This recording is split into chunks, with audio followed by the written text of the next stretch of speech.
Excellent. Good morning, everybody. Welcome to this session on social levelling up, the role of cross-sector partnerships, place and devolution in addressing social disparity between regions. This is the first of three roundtable sessions that we're running to kick off this year's Social Outcomes Conference. You're all very welcome. We have a smattering of guests in the room here with us, along with some of our speakers and panelists who will introduce themselves in a moment. And we have a sizable contingent of you all online. So welcome to all of you. This is a hybrid format, a mix of online and in person, as you can see. We're all getting used to this new way of working. We've got a mix, obviously, not just in the audience, but in our speakers as well, of online and in person. So we'll make it work as best we can as we all learn how to make things work well in this sort of new world that we're in. First of all, I just want to introduce myself. I'm Nigel Ball. I'm the Executive Director here at the Government Outcomes Lab. I'm going to be assisted today by a few colleagues who I will introduce. So Harry Rugazzi is online. You can see him on the Zoom. He's also in the room with me, just to my left here. Any online issues, please direct them towards Harry. I've also got Felix with me in the room and my colleague Ian. They're all going to be helping out this morning to make sure the session goes smoothly. I'll hand over to our chair in a moment, Professor Philip McCann, who I will ask to do the rest of the introductions of our speakers and panelists. But before I do that, I wanted us to get a bit of a sense of who else is in the room and where you all may stand on this issue of social levelling up. So to do that, we're going to do a Slido survey. Some of you may have used Slido before. You can do it if you're in the room. You can do it also if you're online. Hopefully, Harry, you've got the survey up and running. Okay, so what you need to do is go to slido.com, as you can hopefully see on your screen now, and type in the hashtag SOC21, SOC21 at that website. You can also hopefully just click on the link if Harry drops that into the chat in Zoom. And when you get there, you will see this question that you're seeing on your screen here. Which element of social levelling up deserves the most attention from leaders locally and centrally? And you have 7 options and you may only choose one. We thought it would be fun just to get a bit of a sense of where everyone in the session might stand on this issue and what you think is the top issue. And obviously we will be exploring many of these issues in the session. See, a few votes are coming in, which is great. So I'll just give everyone a couple of minutes to get your head around Slido, go into that survey. Don't be influenced by other people's responses, please. This is not a particularly scientific survey, but really just to get where you're all coming from on this issue.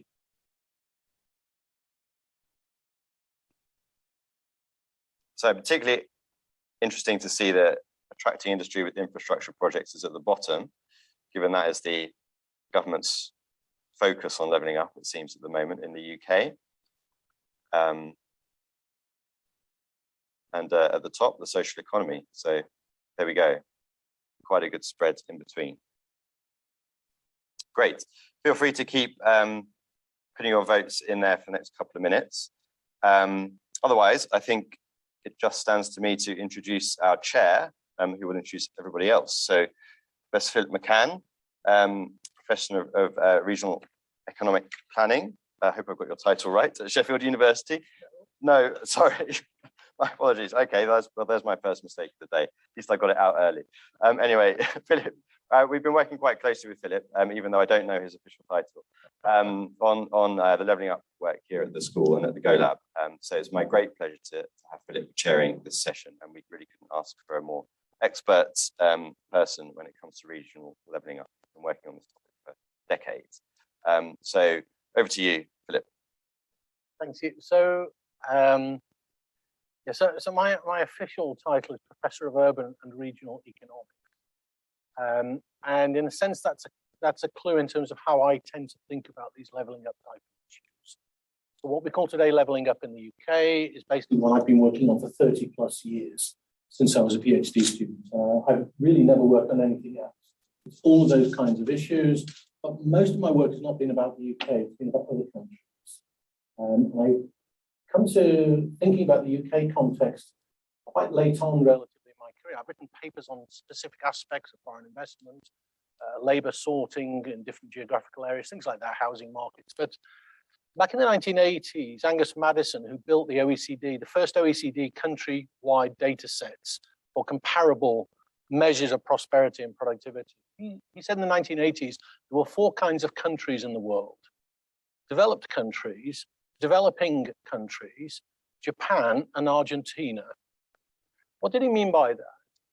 His point was it was very hard to talk about Japan in the 1980s or Argentina in the 1980s on the basis of comparable evidence from other countries, because they were so fundamentally different on so many levels that to understand those countries, you couldn't just use off-the-shelf type templates. Actually, over the last decade, when I've spoken publicly or written academic articles, I've actually said, I think the UK is now in that category. We've become kind of a real outlier on so many levels. My own particular views, I articulated in a 570-page book published in 2016. I think Will's one of the few people who's probably read most of it. Is that the realities of the UK are an extraordinarily complex interaction of the dynamics of economic geography, globalization in all its different dimensions, and the institutional and governance structure of the UK. We've ended up developing and producing a system which I would argue is almost uniquely ill-equipped to address the realities of the modern economy.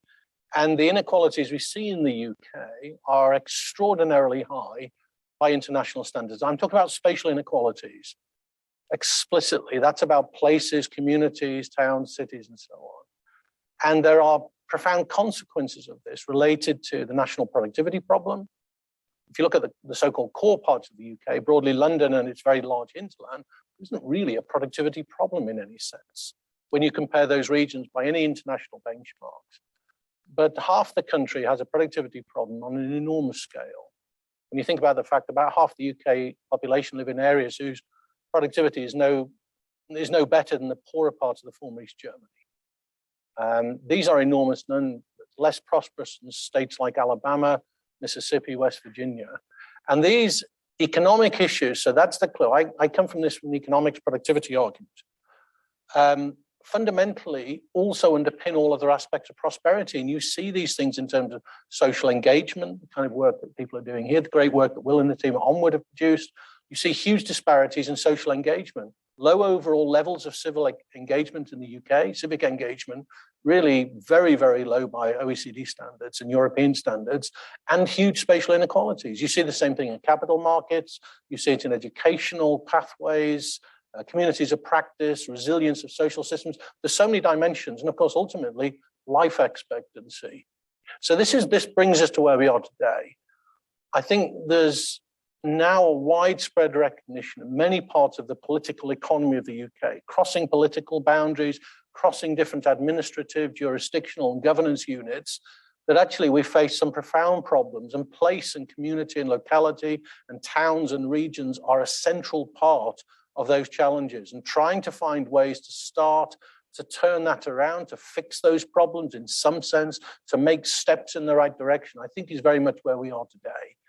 And I think, certainly from my own point of view, this is fantastic. I've never been so busy in my life. But for years, actually, very few people were interested in the kind of things I was working on. There's only a small number of people relative in the UK who've been working on these issues consistently for a long period. Today, it's fantastic because now we've got so many people thinking about these things, and just the sheer volumes and varieties of evidence which are coming forward now. Certainly for me, it's never been more exciting to be working in these areas. But it also hints at something else. We are very late to this problem. In comparison to other countries, we are 10, 20 years, 25, 30 years late to thinking about these problems and trying to find ways to address them. So that's the challenge we face today. And I think this is a challenge that really does span political divides, regional, community identities. It's something that people are engaged with in so many levels. So today we're going to be making our own steps forward in terms of these discussions and debates. We're going to do this in two parts. The first part, we're going to look at some key case studies, examples of where things have been happening, what people are thinking about and what they've been doing. Our three cases will be looking at homelessness in Manchester, governance complexity in the London economy, and looking at some examples in terms of East Anglia, the Wisbech arena. So very, very different settings, different places, but different types of engagement. And that's going to provide inputs that's going to forge into a discussion, the second part, after a short break. I will chair that discussion. Panel members are here. We've got Lord Steve Bassam here, Andy Brown here, and here we've got Will Tanner from Onward. We've also got, I think, Jane Forrest, you're there online, aren't you? Jane, yep, great. And Danny Kruger, Member of Parliament. Danny, you're online as well, great. So we're going to have an interactive discussion, both online and in person. And the idea is to explore all these intricacies. We're going to try and get different perceptions, how people understand these things, what opportunities they see for engagement, where are the areas where they have a sense of traction, where we can make steps forward. My own personal view is this is going to require huge numbers of small steps forward on multiple fronts at the same time. There's no big ticket solutions to these problems. It's taken us 40 years to get into this difficult situation. It's going to take many years to get out of it. But at the same time, making progress on a wide range of fronts, I think, is critical. So that's exactly the nature of this discussion. So in terms of, I'm just thinking in terms of timing, are we more or less ready to head off? We've got a few more minutes yet before we start with the presentation. So I think in terms of the panel members who are here in the audience, in person, would you like to just introduce yourselves and just, for a minute or two, just explain kind of how this is, it's brought you to this particular discussion? Steve? So I'm the co-director of Place at Business in the Community, as well as being a part-time politician. I've been brought to this place, I guess, because we as Business in the Community think we've got a unique place in bringing together civic leaders, business leaders, NGOs, other charities to have an impact and make transformational change in communities. And that's the sort of bedrock of our approach, our philosophy. And working with our business partners, people like Anglian Water and so on, we've made a number of projects come to life that have begun to sort of change and turn community life around. And I think we provide a good and useful business model and one that's replicable potentially elsewhere across the country. And there are many people who work in Place. They don't always call it that, but that's what it's about. And so I've, I guess, latterly begun to try and use my political skills in a sort of charitable context, working together to sort of encourage and grow civic engagement. Thanks very much. And Andy? Thanks. Yeah, I'm Andy Brown. I'm head of sustainability with the Water Group. And I guess, we had a bit of a road to Damascus moment as a company just over 10 years ago, where we realised that the overwhelming challenges of climate change and population growth meant we really needed to change the way we thought about doing business and really kind of become much closer to the environment we work within and the communities that we serve. So that's actually led to us changing our articles of association in the last couple of years and embedding environmental and social prosperity into that kind of core document that drives the company. But before that, I'll be talking about the case study of Wisbech, which is where we really wanted to understand what role we could play as a business in understanding the challenges that a particular community faced, and then see what we could do about kind of trying to deliver some longer term transformational change. So that's what I'll talk about in the case study, which is only 10 minutes. So I'm sure there's lots more we'll be able to get into in the debate and discussion afterwards. Thanks very much. And Will? My name is Will Tanner. I'm the director of a Westminster-based think tank called Onward, which was set up about 3 years ago to come up with kind of practical and bold policies that would meet the political challenges of today. And before that, I was in 10 Downing Street as the deputy head of policy for Theresa May. And so I've kind of come to these issues through, I guess, some of my political experience in the civil service and as a political advisor. And just building on what you said in your introduction, Philip, I think the thing that makes this particularly interesting and pertinent right now is the way in which some of these spatial disparities, social inequalities are interacting with our politics in a very meaningful way. Clearly, the election in 2019 was in some ways a response to a kind of fraying social fabric and a kind of divergence in a social sense as well as an economic sense over many years.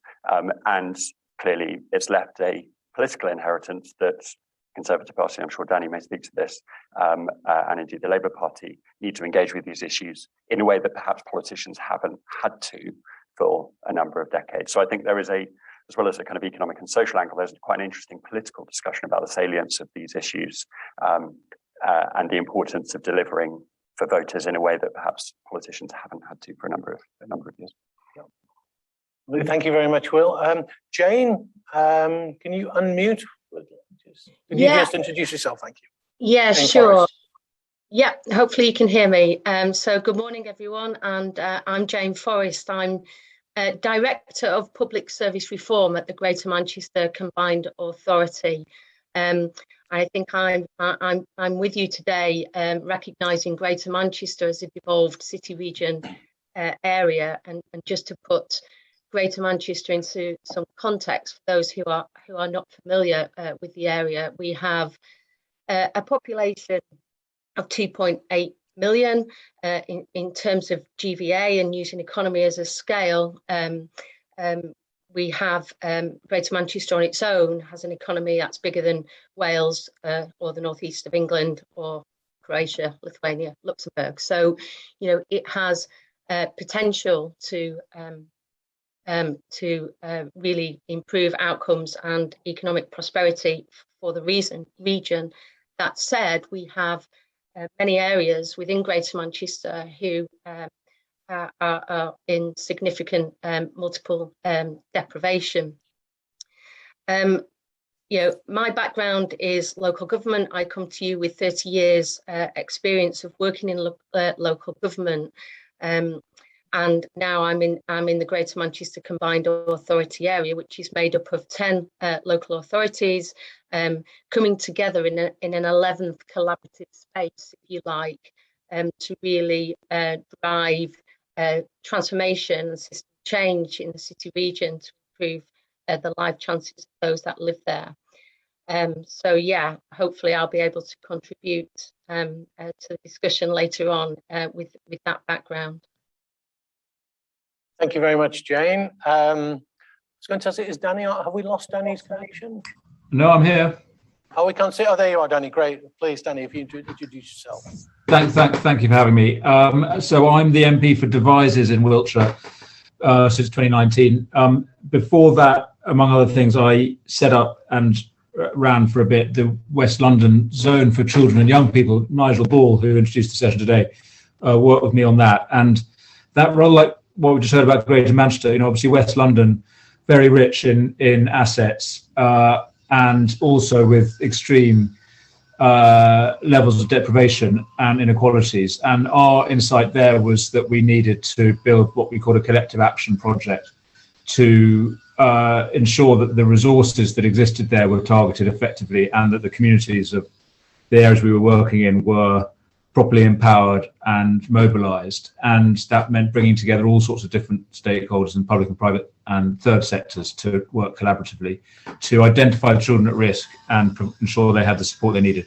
So we weren't talking in sort of place-based terms, and it started 10 years ago, still growing all the time and doing really well since I stopped running it. But in a sense was the sort of conversation we're having now, for me, we're pre-figured in that work. And very interesting to hear what Philip said. I mean, it does feel like we are coming late to a conversation that we should have been having for a long time. And I also think it's a very exciting moment. I became an MP 2 years ago. Last year, in the middle of the pandemic, I wrote a report for government, which I called Levelling Up Our Communities, which was trying to put a bit of a social angle onto the levelling up conversation, and have worked with Will onward on the social fabric work. So I think there is a really important conversation to be had about place, identity, relationships, the human connections of a community, as well as the economic infrastructure that is so necessary. And just on the politics, I think it's great that we're having a conversation that is collaborative and cross-party, but I also think there's the opportunity for a political controversy over it. You know, we should be arguing between left and right, which are meaningful political traditions, about who owns the space of community. You know, the old ideas of fraternity and human relationship should be the subject of our political conversation and contest. And I hope the next election will be about who can best speak for this agenda. And you know, I hope we will deserve to win the next election on the basis of the work that we've done to strengthen place and civic identity as a foundation for the economic growth that we need. Thanks very much, Danny. So I think we're ready now to move on to the case studies. Is that correct? Okay. Oh, okay. So our first case study is the Manchester case. So we have Tess Murphy, Esme Davis, Jessica Ozan, and Sarah Cook are going to present this. Okay, so I'll hand over to you now. Thank you very much indeed. Good morning. I hope everyone can hear me, and thank you so much for having us. I'm going to give a little bit of context before I hand over to my colleagues. Tess and I work in the public service reform team here at the Greater Manchester Combined Authority, and therefore obviously we're very lucky to have Jane as our director. And as she said, that our key aim is to improve outcomes for our Greater Manchester residents by improving public services, which is a bit of a challenge, I'm sure we can all agree. But we have defined how we are going to achieve that change through our Greater Manchester model, which we set out in our white paper. And key to that model is a recognition. Oh, do you want to go to the next slide? There. Yeah. It's recognition that we need to work from the ground up to integrate public services at a local level and take account of local variances. GM is made up of 10 local authorities, and they're not all like Didsbury. And our main challenge is to make sure that we bring the benefits of devolution to our region and adding a GM level whilst working with the strength of our many communities. My specific focus is homelessness, of which actually the legal responsibility remains with our local authority partners. So this is a very big collaboration and partnership target. And together we have committed to end rough sleeping and reduce homelessness across Greater Manchester, another massive challenge. But delivering programmes at a Greater Manchester level does mean that we can test new solutions. And also it's really important that we can build consistent values and principles across the region. We believe as commissioners that we need to commission for reform. And this means shifting the focus to outcomes and to partnerships, local assets, co-production, and importantly, feeding the learning that Tess is going to talk about into the whole system. And we've got routes such as the Greater Manchester Reform Board.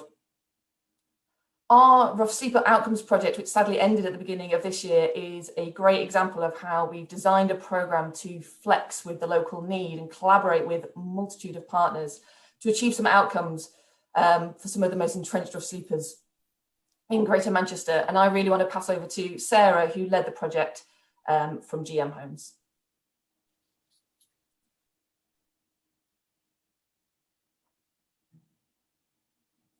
Do you want to go on to the next slide for Sarah?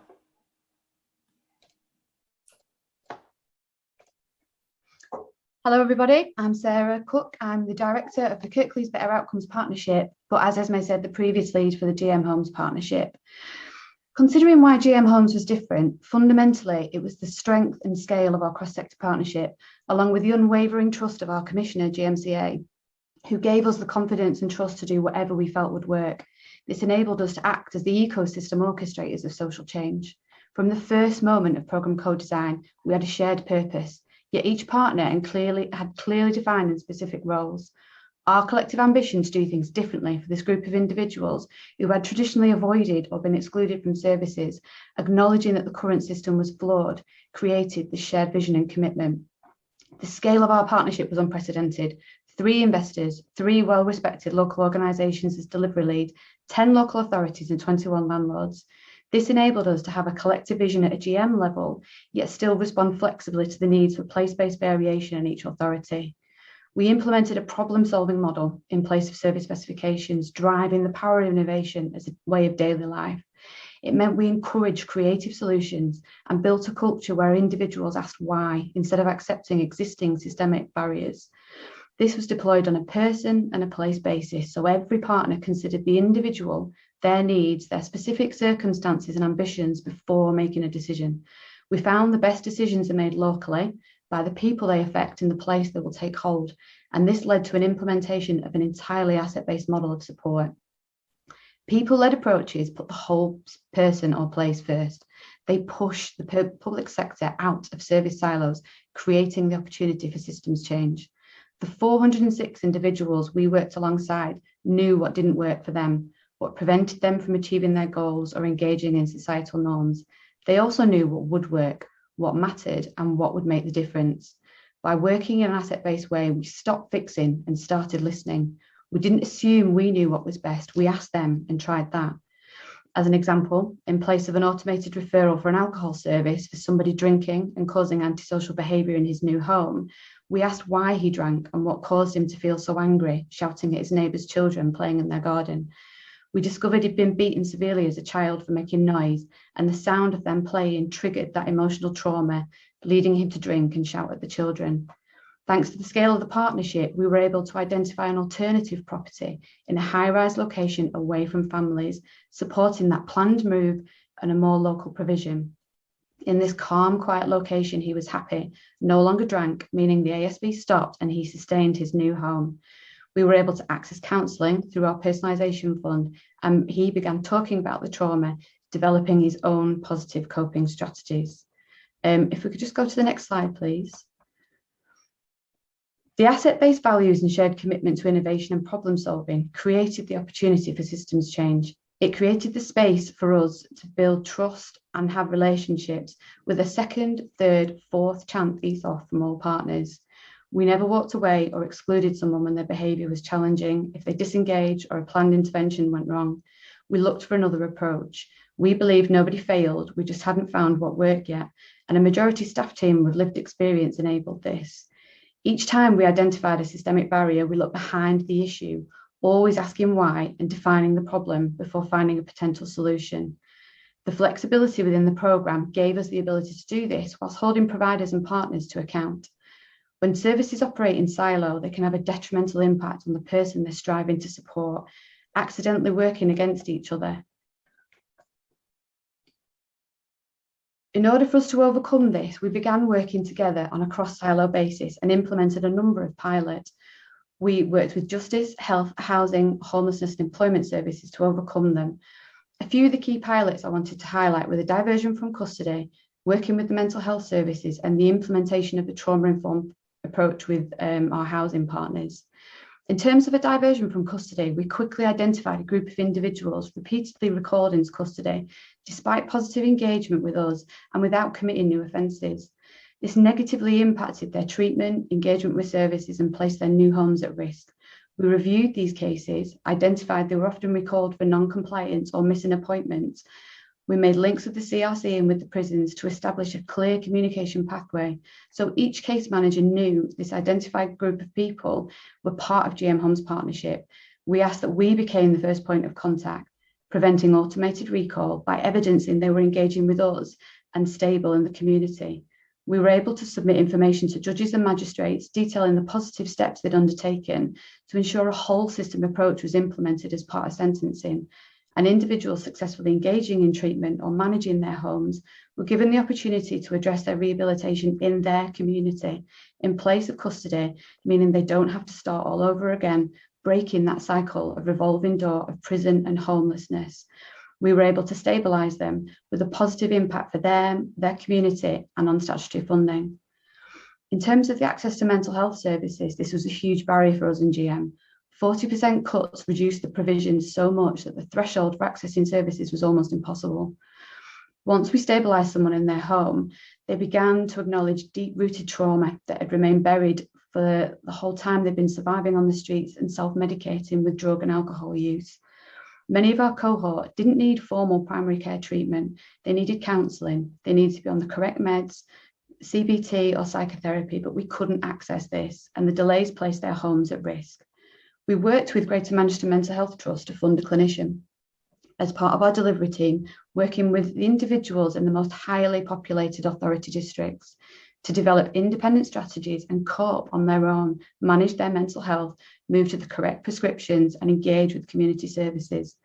The clinician also helped engagement workers to navigate a very complex primary care system across GM with 3 different trusts in place, meaning only those we referred that were eligible were accessing the right accommodation, reducing unnecessary waiting times. The clinician also supported 51 individuals in the 12-month period, which was a vast cost-saving exercise. And the evaluation identified the trend that with those that accessed that support, sustained their homes for a longer period. The collaboration with Greater Manchester Mental Health Trust led to the introduction of a trauma-informed approach with each of our housing providers. We worked with them to review their current allocations, ASB, eviction and communication processes, again to develop a person-led approach in place of systems-led automation. GMMMHT facilitated trauma-informed training with each RP, improving understanding that the behaviour of a tenant may not need to result in an eviction, to look behind the presenting issue and to understand the cause. The community responsibility of our landlords meant they were committed to supporting their tenants in a different way, and the strength of partnership resulted in peer learning and a replication of positive change across all 21 providers. Managed move between providers and authorities was supported in place of eviction, identifying the right home for a person, considering place-based decisions, reduce the risk such as locations close to city centre, meaning associates could work to properties, reducing the risk of cuckooing, reducing the risk of ASB, meaning someone that felt safe and secure. We removed automated paperwork, letters being issued that previously frightened individuals who were only just learning to manage budgets and pay bills, and all communication came through the engagement worker. This pilot and system adaptation meant that 243 individuals, some of which have been sleeping on the streets for anything up to 20 years, have been able to sustain their homes for 18 months. The impact of these pilots was explored as part of the GMC evaluation. So I'll hand over to Tess to talk about the learning identified. Thanks, Sarah. Tess, can I just ask you to kind of keep your intervention short? Yes, we're running well over time. Yeah, no problem. Thanks. So I'm just going to give a really quick overview of the outcomes achieved throughout the course of the programme, and then I'll move on to look at some of the key learnings. So 406 people who started the programme, 328 were supported into permanent accommodation, and by the end of the programme, 262 people were still sustaining their accommodation in December 2020. With regards to the mental health outcomes, the flexibility of the programme, which allowed us to second a mental health social worker, was able to work outside of the usual strict practices and think creatively about the support that she could offer. Slide, please. So the evaluation took a mostly qualitative approach, carried out informal interviews with staff from all across the partnership and with individuals on the programme themselves. We also carried out a cost-benefit analysis, which highlighted a public value return of over 3 times the cost of the programme. The programme wasn't done to save money, but to demonstrate that the kind of support that was offered really makes change to people's lives and has a positive impact on society as a whole. Moving people from a position of exclusion to inclusion works to break repeated cycles of homelessness, amongst other things. So I don't have time to touch on all of them, but a few of the key recommendations are that support should be asset-led and strengths-based, letting people set their own goals rather than focusing on negative aspects. A housing-led approach is key to providing a stable base for people to work from, and this was only possible with the partnership across the GMHP. And staff also need the flexibility and trust to work according to what the people that they're working with need. And to be able to do this, they need smaller caseloads, which is only possible if local authorities and other programmes are properly resourced. Partnership working across Greater Manchester and a shared commitment to end homelessness is what made the programme a success. And relationships with all housing providers, mental health services, drug and alcohol, HMPPS and job centres, etc., all made a difference to people's chances of tenancy sustainment and real long-term change. So I'll hand back to Esme for final comments. Yeah, I'll wrap up quickly. Thanks so much, Tess. I just wanted to highlight how we're taking this learning forward as part of our team. These principles that Tess is talking about have been integral to our Greater Manchester Homeless Prevention Strategy that we're working on at the moment, and that accountability of the strategy will sit across all partners: voluntary, faith, health, probation and police. And going forward, we need to take that whole person approach, taking shared accountability and shared goals, and we are seeing that in the Shared Outcomes Fund that some people may have heard of. We also do it on other projects as well. So our key ask to government at the moment is that Housing First is a shared funding arrangement, recognising that homelessness is not just a housing issue. But we also really feel that it's important to continue this relationship that we've built here with GM Homes, and we need to continue to shape that so that we work with people who know those areas and know the people that they are working with. And we've got a prevention outcome contract which you're working at the moment, where we want to take these learnings and put them into the prevention space. So thank you very much for the time. Thank you very much indeed for the Manchester team for your presentation. We'll move on now to the urban complexity and London governance. We have Marta Wojciechowska, is that correct? I hope that's close enough. Perfect pronunciation. Okay, we'll hand over to you, Marta. Thank you. Thank you so much. So I'm going to present issues about London governance. So actually, this is kind of an early result of the research project, which is based at King's College London and funded by Economic and Social Research Fund.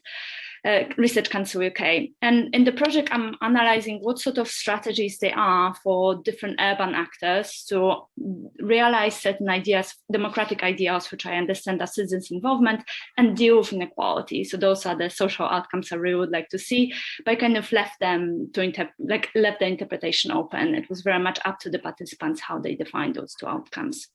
And the reason why I analyze those issues right now is just because urban governance is very famously characterized by complexity and different layers of governance. Can I ask for the next slide, please? Thank you. So my case study is London governance. I know there's a lot of issues within the academia in the UK that it's always London. Everyone looks always at London, and it's very much London-centric approach.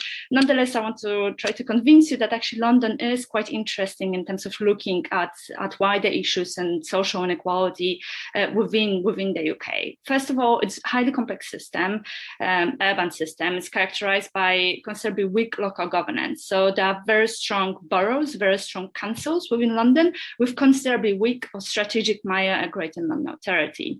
Within London, there is a lot of influence, both historically and currently, of businesses who actually quite take some certain delivery of public services and actually influence quite actively the shape of London governance. Finally, there's also international or also local governance or central governance, which very actively influences how London looks like. Despite the fact that looking from outside, from the perspective of the UK, London is one of the best of areas. There is no problems in terms of income, that actually zooming in on London, on particular boroughs, particular streets, one can notice pockets of deprivation and inequality. So actually London is a very interesting case study, probably also for the UK, where there are a lot of people who are very, very well off, but actually living very close by in close proximity to those who are very not well off. Reason why it's also interesting is that a lot of actors who are involved in, or all the actors who are involved in London governance, actually very much strongly connected or kind of devoted to democratic ideals. Yet, as famously Tony Travers argued, because of the complexity, because of mobility of people, actors, and inhabitants within London, London can be this example of ungovernable city. And finally, I thought like my contribution during this conference will be precisely this sort of kind of place-based approach, how much looking at particular cities, not only at the regions, not only on the level of the state, provides some sort of different arguments and different sort of discourses and ideas when instead of looking at the whole level. Next slide, please.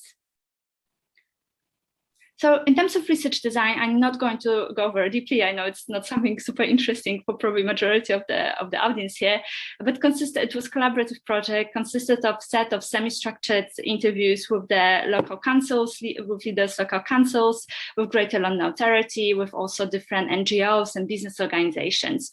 After that, I kind of organized certain collaborative workshops during which we try with selected stakeholders to talk and identify some solutions. And right now I'm kind of level of the impact of writing policy recommendation. The project is still ongoing.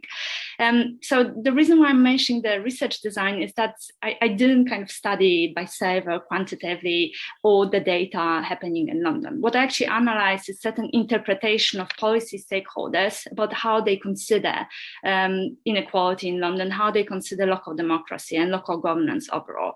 Considerably, what I'm going to present is very much their perspectives, kind of an interpretative snapshot of what was happening in London governance in terms of inequality and in terms of democratic governance.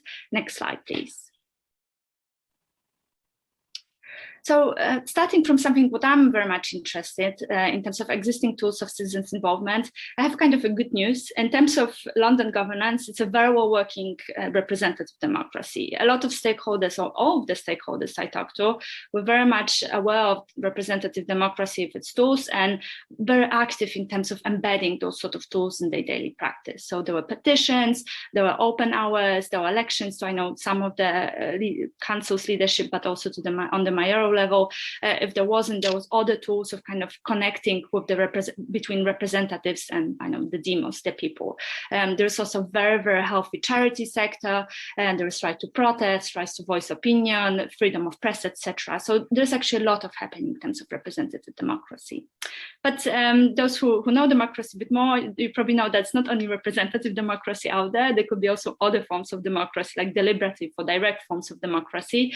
And I want to mention that there's actually a lot of innovation happening, institutional and practical innovation happening, both at the top-down level, top-down perspective and bottom-up, or official level and social level, so to speak. So both radio authority and the local councils and also even business and NGOs very much are interested in increasing or kind of implementing and innovating or experimenting with new forms of institutional design, be that citizens assembly, engaging the service, the clients essentially in creating of the services by new sort of techniques, which I found very interesting, but also there's a lot of innovation happening up from the bottom. So there are people who self-organize themselves, communities who are very active both politically and socially, which was especially evident during the COVID and exemplified by the mutual aid group. All the actors, which I found also very interesting, have this very broad idea of representation. So even the councils who are legally obliged to provide and represent interests of the inhabitants actually argued that they want to contribute to the enhancement of interest of all the Londoners or even people who are coming. This is the same even with business organizations who almost, who actually they aim or main aim is to enhance the interests of the owners. They usually consider the aim and the action having much broader representative claims. Overall, I would say that in terms of citizens' involvement in London, among all those actors to whom I talked to, involvement was a very important aspect, but not necessarily the main logic of action. Okay, can I ask for the next slide, please? Thank you. So in terms of local inequality, that's something what's probably a bit more interesting for the panel. Majority of the actors and stakeholders to whom I talked to emphasize that London's highly unequal. And usually those inequalities weren't really referring to income or wealth or assets inequality, despite the picture F on the slide, but actually to a variety of social inequality connected to racial, class injustices, but also even connected to inequalities in access to mental health help or even access to vaccination. This was also during the COVID when I was talking, so this might already change in terms of vaccination. All those stakeholders to whom I talked to mentioned that actually inequality was very much amplified or exaggerated, radically exaggerated by COVID, but also it kind of COVID came out when a lot of inequalities were already amplified by fragmentation between different sort of councils. For example, there's not always the best connection in terms of, I don't know, for example, people who are affected by homelessness, by passing from one borough to another, the data is not always passed through, but also lack of funding and cut-off funding, as well as agenda by the central government. So actually all the actors and policy stakeholders to whom I talked to, when they mention levelling up agenda proposed by the central government, they consider directly as a threat to addressing local inequality and deprivation in London. And I want to emphasize that also there was really strong essential disagreement on what is local inequality, how to amplify, how to measure inequality at the local level, what does it mean? Sorry, can I ask for the next slide? Thank you. So in terms of kind of recommendations, those sort of recommendations, which are not maybe necessarily mine, they are very much the recommendations which participants has chosen during the, so policy stakeholders has chosen during the collaborative workshop. So one of the issues which were discussed during the workshop was this sort of disconnection between local and central government. Here, one of the stakeholders suggested that actually what's really, or kind of mentioned that essentially central and local governments, or people who work in central local governments, not necessarily know the logic of what's happening on the other side. So actually the recommendation here would be to provide some sort of connection between central and local government, for example, by exchange of personnel at the level of the training. really important aspect connected the data sharing and lack of reliance data across London. So especially something what was amplified during, I know, very much exemplified during the COVID, that a lot of boroughs, different business organizations, different actors who wanted to provide help didn't really have coherent data across whole London in terms of who's really suffering and who's really requiring some help. And when I was talking to stakeholders, this sort of data sharing activities, I know that was really high on the agenda. It happened in June, so probably this is the project which is ongoing. Some of the reforms or some of the recommendations were, I think, similar to what Philip suggested, kind of very small, kind of piecemeal recommendations. So, for example, there were concerned issues of services like Wi-Fi provision and temporary accommodation for those who are homeless, who have insecure accommodation, some access on the website and translation on the websites, which enable people to essentially access, enable or facilitate easy access to necessary services.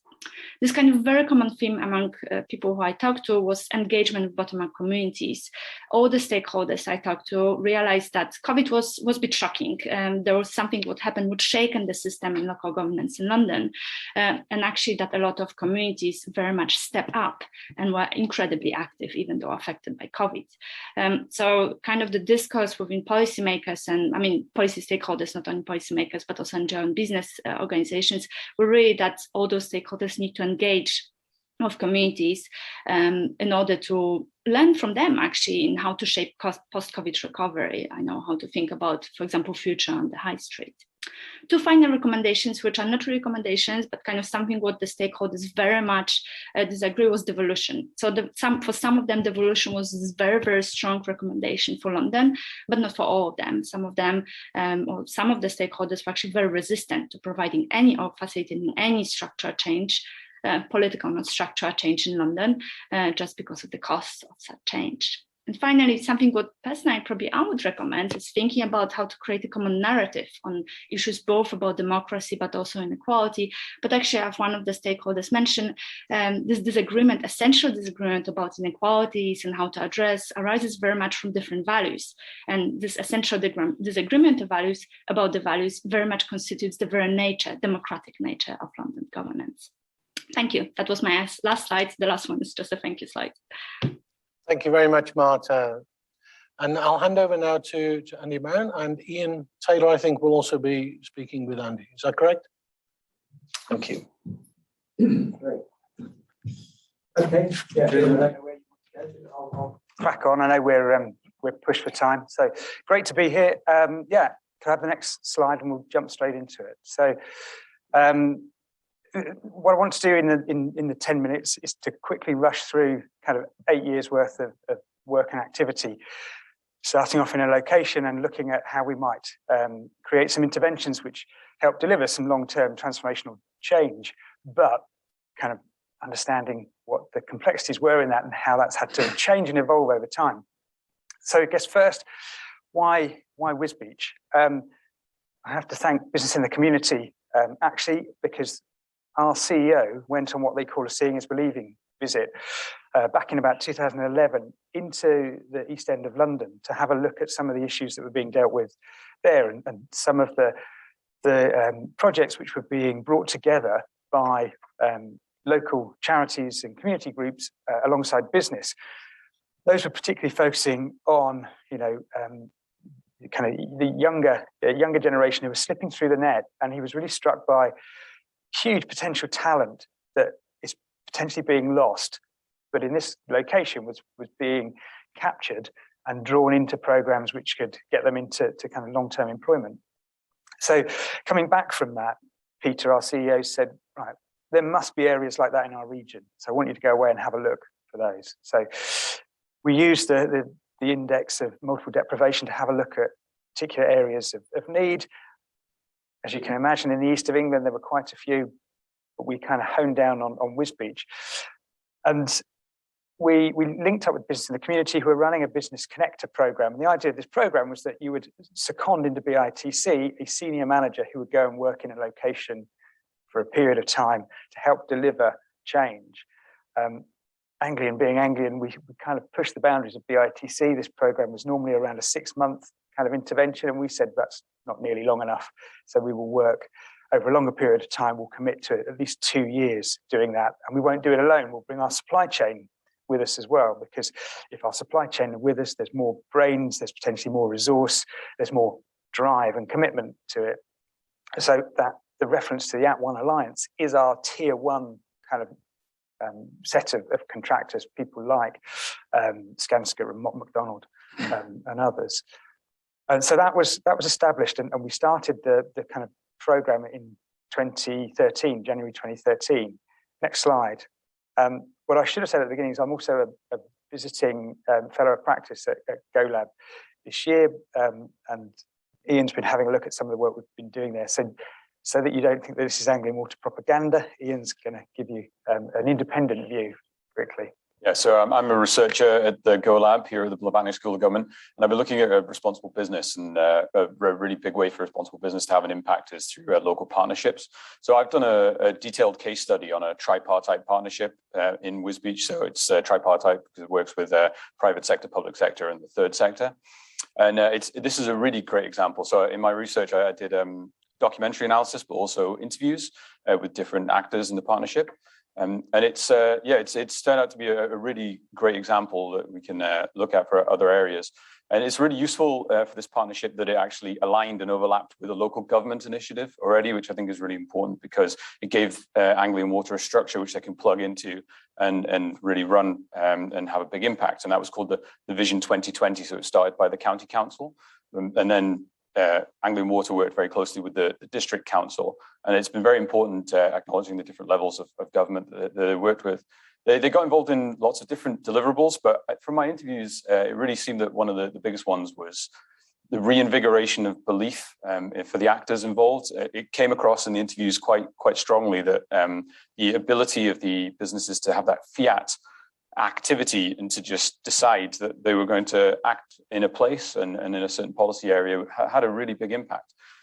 So it came across in the interviews, but this quote here is from a director of a charity at Wisbech. And I thought it really summed up what came across in the interviews best. So what's happening is there's been a turnaround in the perception of government as well because of the encouragement of business in the local environment.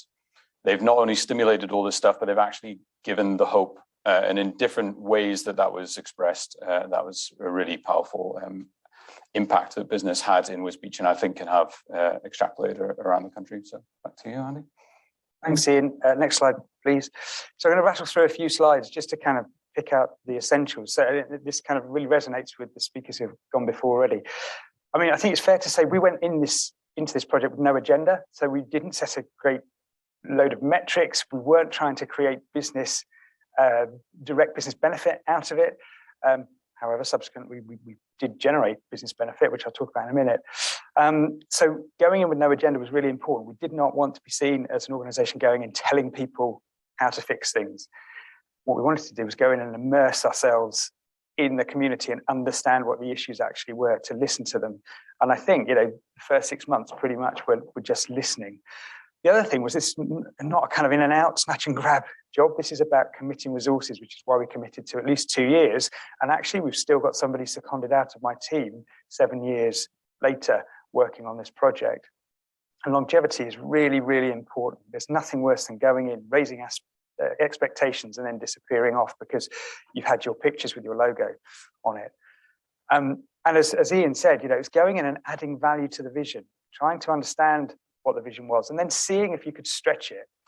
And we talk about creating a coalition of the willing, and for me, this is the most important part. So bringing together this kind of tripartite group of people. So politicians, both kind of local and more regionally and nationally, community organisations, and Keith there was really important. That Keith Smith, director of the homeless charity called the Ferry Project, who really understood the pulse of Wisbech, really understood what was going on there. But businesses as well. And if you bring those three together, you really have got the opportunity to make some change. And we had this coalition of the willing, and they could talk in a different way than the local politicians could talk. And we could create political space for politicians to kind of move into. Next slide, please. So we worked really on a kind of three areas of things, kind of short-term, medium-term, long-term things. So immediate action, demonstrating that we were in there to do something of value. So once we'd listened, an example of this was working with Keith, who runs the homeless charity, who across from the homeless charity was an abandoned school that had a couple of offices in it from the county council. We worked with Keith to gain a long-term lease on that building and to turn that building into a community hub. And in the space of a year, they turned that building into a profit-making kind of organisation. The homelessness charity is a social enterprise. They don't get direct funding from anywhere else. They generate enough money to keep their business going. And that has now, well, pre-COVID, had 70 different community organisations utilising that site. So that was an immediate action. And we put in intellectual resources, physical resources, and a little bit of cash and support as well. One of the first meetings we had brought together some of the kind of the good and the great of the local community, and that included the principal of the local school. And we recognised there that actually this was something that we could do. And one of the fundamental issues with Wisbech is it's kind of isolated in geography and in mindset to a certain extent. And you know, I worked closely with some of the kids there as well on interview skills and thinking about, you know, where they might go beyond. And there was just a perception that, you know, they might go away to university, some of them, and come back and be teachers. And that's a great thing if you want to, you know, if you've got a vocation of being a teacher, and we need fantastic teachers. But beyond that, they didn't really have any role models. They didn't really understand what the opportunities were.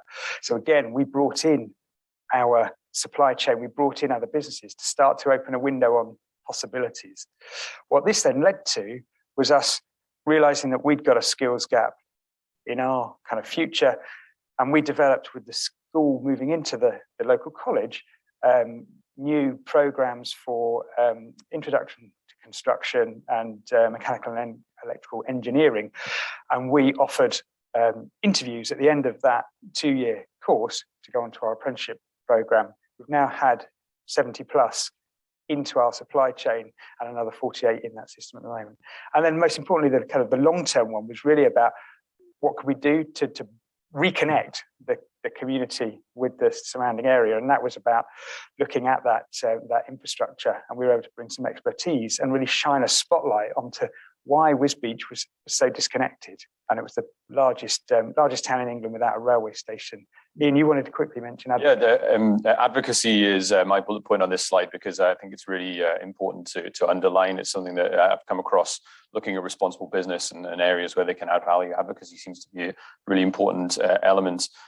It's something that the theory talks about how governments can help mitigate power imbalances between business, but I think business really needs to engage with a cross spectrum of governmental levels, and they're able to also mitigate those power imbalances in the different levels of government.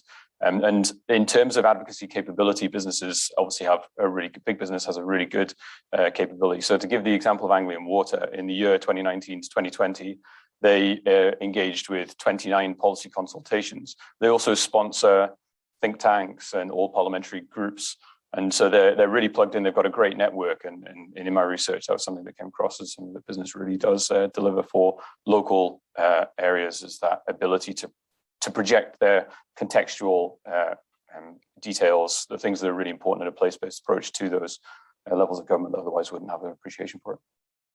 So really very quickly now, a couple of the documents on there. One was around infrastructure for growth, and we've seen Wisbech get put back on the map in terms of the rail infrastructure plan. We haven't got a railway station there yet, but it's moving through the process. We ended up developing a Wisbech Garden Town proposal for the expansion of Wisbech, which would enhance the existing community. And then we stretched and worked with the council to develop a beyond 2020 vision. And next slide, please. I'll whiz through the next couple quickly, and I'm sure we can pick them up in the debate. What we realised, though, was that there was no easy solution to kind of making this transformation, and particularly there was a lot of kind of interconnectivity. And what actually it came back to was water issues, ironically. So flood risk particularly, and how do you develop in an area of low-lying ground, which is at risk to climate change and flooding. And we could work with other organisations to help come up with some of the solutions, including bringing in expertise from the Dutch government as well, and running state-of-the-art real-time collaborative flood models. Next slide, please. What this has ended up with is the idea that actually our investment can unlock additional investment and opportunities. We've got to build a new reservoir in that area in the next 10 years or so, but we can build that in a different way. And this is just a slide which demonstrates the idea of bringing our infrastructure investment, which will unlock flood storage, biodiversity improvements, water for agriculture, open navigation routes, and deliver leisure facilities as well. And this has led to, next slide, please. The idea that we can create a wider water infrastructure plan for the whole region, which could really unlock the potential to get that transport infrastructure back in and the regeneration of Wisbech. Next slide, please. And we've created a new coalition in the last few months with the regional body called Water Resources East, which is a multi-sector body looking at water resource management, with the Environment Agency and with others coming on board as well.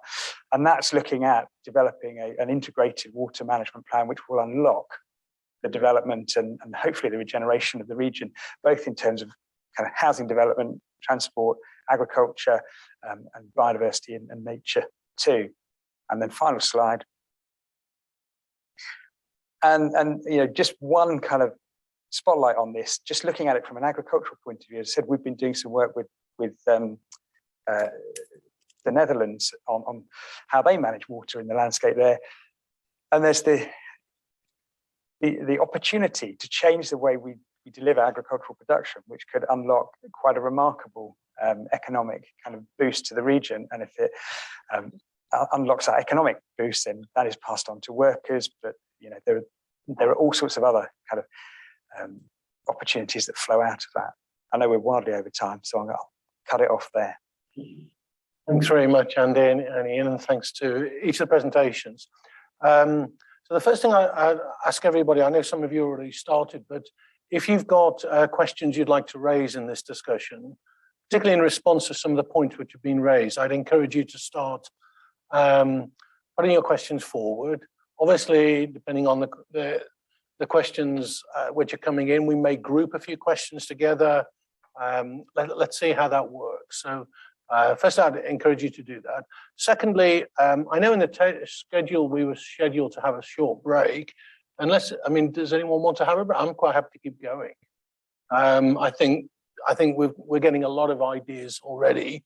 So I think we go straight into the discussion if everybody's happy with that.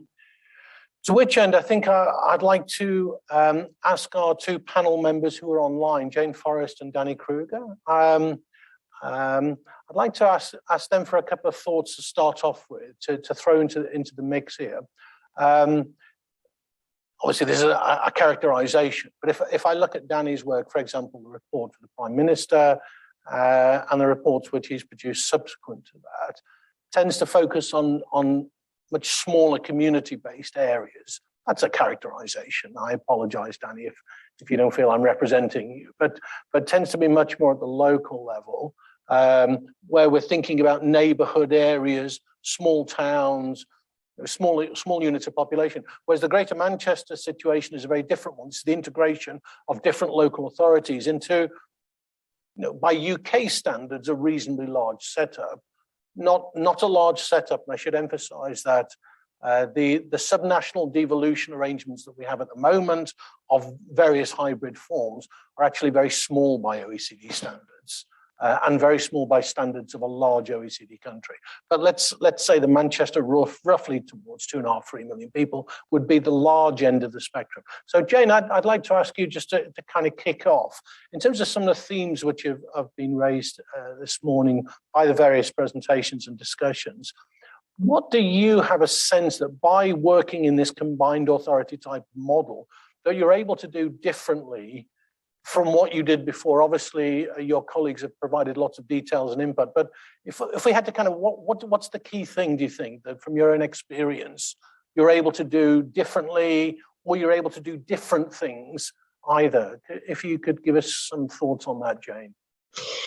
Yeah, absolutely. And so if I just kick off picking up that point about Greater Manchester and scale, and I guess just linking that to the devolution arrangements that we have. And, you know, many of you will know about the devolution arrangements in Greater Manchester, and I guess most cited is the one we have around health and social care and the devolved $6 billion funding that we got in 2015. But I think there are others, and you know, to mention police and crime commissioner arrangements devolved to the mayor, and fire service to the deputy mayor, and our justice devolution, and just to name a few. But I guess what I would say is that we don't see those as individual deals, and actually having those arrangements in Greater Manchester,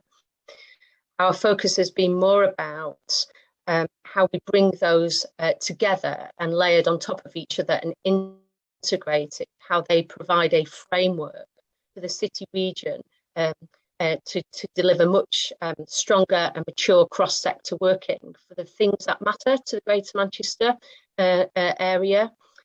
And so it's been less about our experience on the devolution journey. It's been less about formal powers that we have through those arrangements, and more about that infrastructure for collaboration, delivering against a shared set of outcomes for the whole of the city region. My colleagues, Esme and Tess, referenced the Greater Manchester White Paper of Unified Public Service Delivery. And so at the heart of our journey and at the heart of that white paper is the importance of people and place. So whilst we have 10 local authority areas making up, you know, a population of 2.8 million, we are really focused on neighbourhoods within those 10 local authority areas. So our strategy sets out a place-based approach that really puts the neighbourhood and the community at the heart, so bottom up, as well as a top-down framework in which we can collaborate.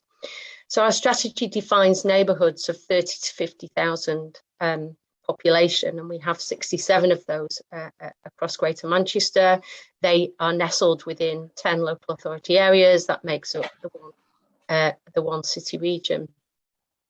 And we have, you know, a growing ambition to get closer to those communities through improved public service delivery and a relentless focus on deploying resources to that spatial level from and through an understanding of people and the place. Our strategy sets out principles for system change that will allow that transformation and system integration to happen. And so we, you know, whilst it's big, Greater Manchester, and we have those arrangements, actually the heart of what we're doing is this, you know, idea of integration and public service delivery at community and neighbourhood level, and really deploying resources in a way that can respond to those individual neighbourhoods and communities. So yeah, I'd probably throw that in as a starter for 10. I mean, as I said, the purpose of the white paper is to describe the system conditions that we know need to exist for that change. You know, we've come a long way in responding to that, and we're starting to see some positive impact.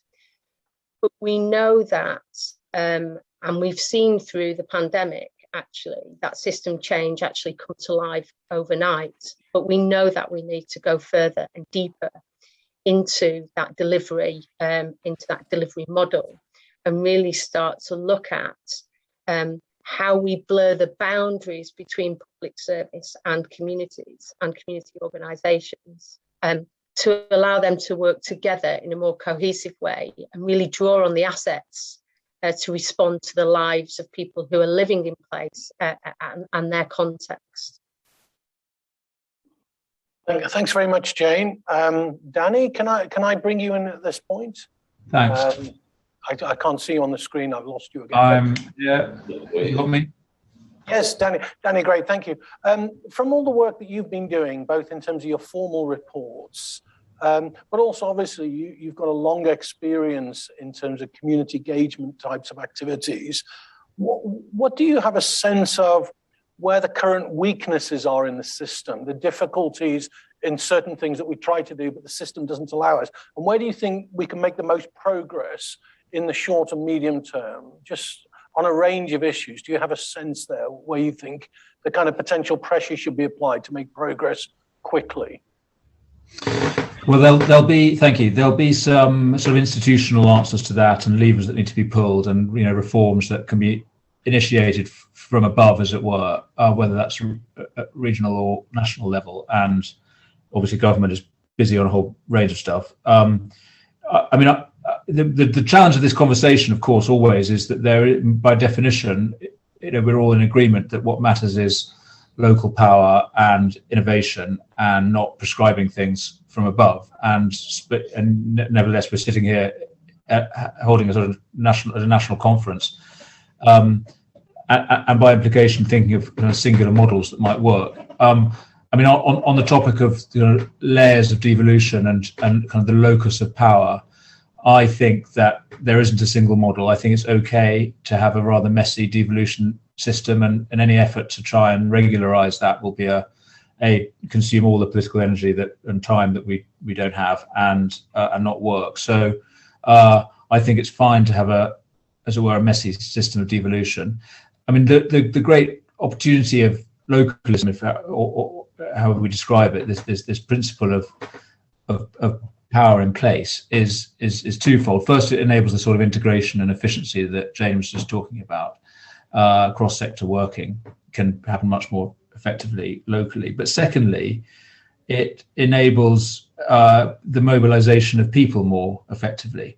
And then we had a experience of that in the pandemic, where efforts to mobilize people nationally were quite successful on the face of it, because everybody signed up to support the NHS.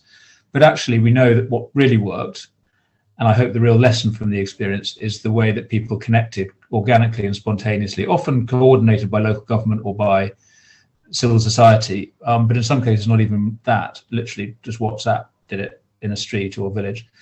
And the call of place and of helping your neighbours is more effective and powerful, I think, than any national system that we can devise. Not that we don't need national systems to enable it and support it, but we must always remember that people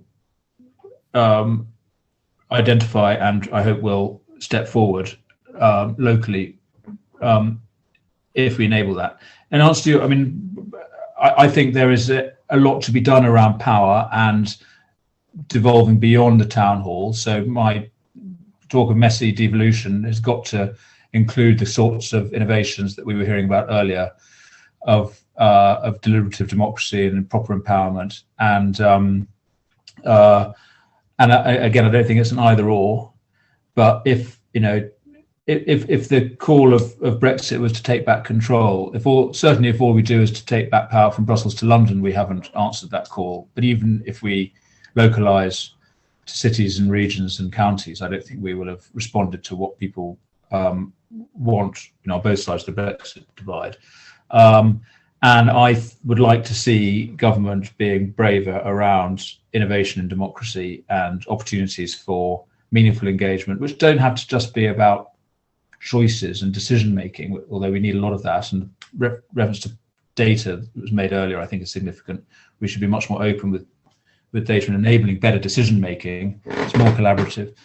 But also the public service reform agenda that puts people in the driving seat of service delivery and design. And I don't think Wigan has been mentioned, one of the towns of Greater Manchester, but I'm very inspired by the story there over the last 10 years of the council doing a deal with civil society and with businesses locally to empower them to share responsibility for what happens and how Wigan navigated austerity, bluntly. So I think there are great examples going on around the place, and really brilliant people working on this agenda. And I hope, and as I see my job And I think it's the same. See, our job is to try and influence governments to reflect on these kind of innovations and be bolder about what devolution could mean. It doesn't all just have to be more mayors. Okay, thank you very much, Danny. Actually, picking up on a couple of the themes that both Danny and Jane. Will, I was going to ask you, I mean, your think tank Onwards, you've produced a couple of very, very, heavyweight reports recently on social fabric and the relationship with policy. And particularly this kind of also with your other reports that you worked on with Neil O'Brien and James Blackburn, so looking at the much more on the economic types of issues. How do you see the kind of social fabric arguments vis-a-vis levelling up? How do they relate to the economic arguments? Now, of course, this is very simple. They're not separate fields, but what's your sense in terms of what you've been working on, how those relationships exist or might be developed and so on? How do you think about that? Well, I think, so firstly, thank you for what you say about our reports. And I think this is fundamental question for the government's levelling up agenda. So up until now, I think what is now called levelling up, but over many years, over your career, Philip, has been called kind of regional development or regional economic policy, has been seen in almost entirely economic terms, and largely also about physical infrastructure and physical capital investment into places to a large degree. I mean, obviously there's human capital as well. But what we haven't had is an appreciation of the interaction between the economic and the kind of social fabric of place. What's happened, I think, in the last 5 years, and this comes through very clearly in all public opinion research, but it's also true in looking at empirical data about specific assets and strength of local relationships and networks, is that people are starting to understand that actually the economic and the social interact in a very meaningful way. So we've got 2 programs of work that look at broadly place-based issues. One is called levelling up, one's called repairing our social fabric, and I see them as 2 sides of the same coin. And I think the really interesting question is whether or not, to a degree actually, a strong social fabric is a prerequisite for economic levelling up. And in some respects, I think our research shows quite clearly that the places that are economically most deprived or most challenged have been least prosperous over the last 20 years. Actually, if you look at the things that are holding those places back, yes, they have weak connectivity. Yes, they have weak human capital investment. But actually, the thing that really defines those places is weak social institutions and civic institutions, fraying social relationships, and potentially quite weak social norms as well in terms of kind of positive norms and behaviours. And the variation is much greater on those factors than on things like economic value or physical infrastructure. And we've tested this with data using a measure that we called the Social Fabric Index, which we published last year and we'll be repeating again next year. And it does bear out, actually. There is an incredibly strong correlation between a fraying social fabric and weak kind of economic indicators. And it seems like the drivers are social as well as economic. So I think it's not enough for the levelling up agenda just to focus on economics. It needs to focus on the social fabric too. And I would just very, very strongly agree with what Danny said about improving hyperlocal governance and institutions and putting communities in the driving seat at that level, rather than just thinking that it's enough to devolve down to the kind of strategic or spatial level, either at a regional or sub-regional level. But we need to be empowering communities themselves.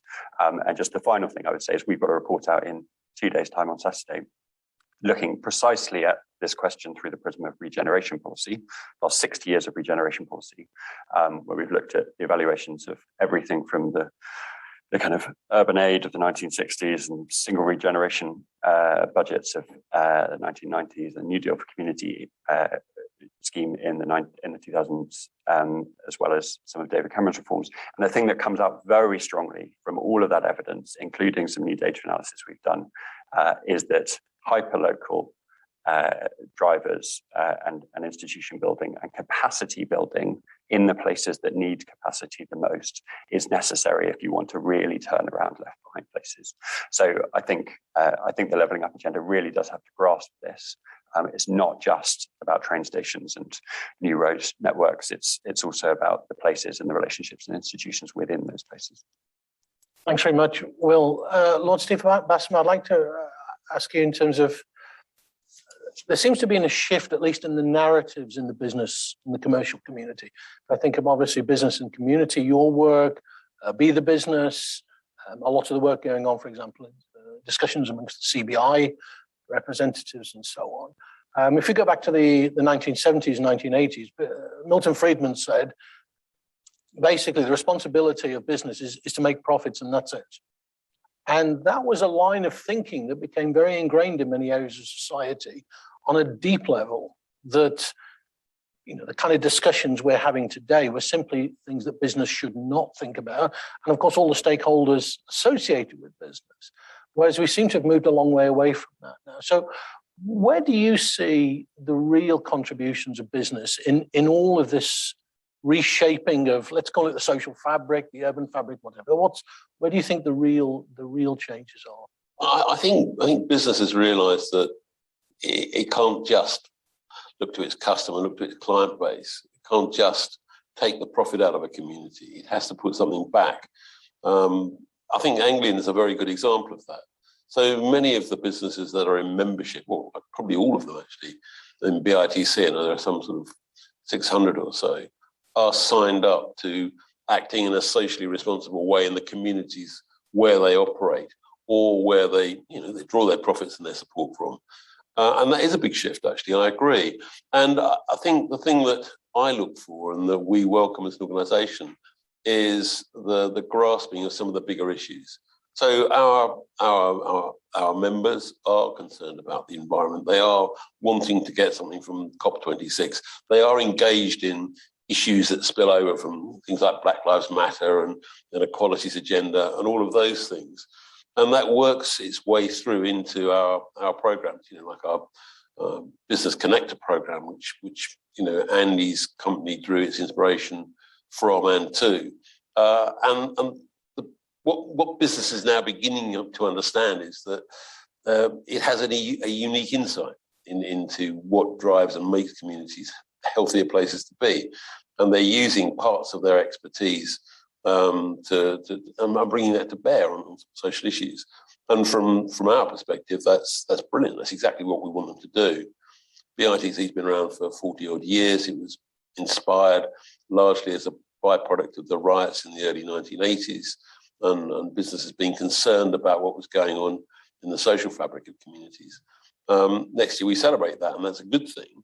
And I think what we're now trying to do, particularly through our Place campaign, is raise the bar, get more, challenge business, ask harder questions of it, and get a good response, because we know that, they add value.